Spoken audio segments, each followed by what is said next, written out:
Magaling na aktor, bubuhayin muli ang kanyang showbiz career. Mainit na usapan ngayon sa showbiz world ang pagbabalik ng isang magaling at premyadong aktor na matagal nang hindi napapanood sa telebisyon.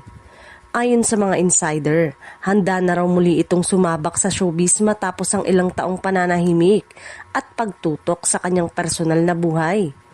Matatanda ang naging usap-usapan noon ang biglaang pagkawala ng aktor sa industriya kahit nasa rukrok na siya ng kasikatan.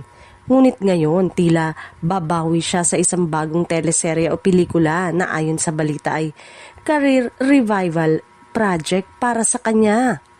Ayon pa sa isang source mula sa production team, excited ang lahat kasi isa siya sa mga pinaka-respetado at mahusay na aktor ng kanyang henerasyon. Iba pa rin ang presence niya sa kamera.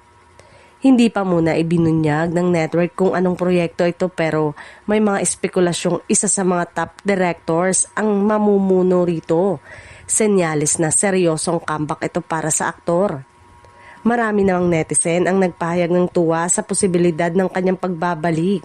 Sabi ng isa, matagal na naming hinihintay ang pagbabalik niya kasi iba talaga siya umarte.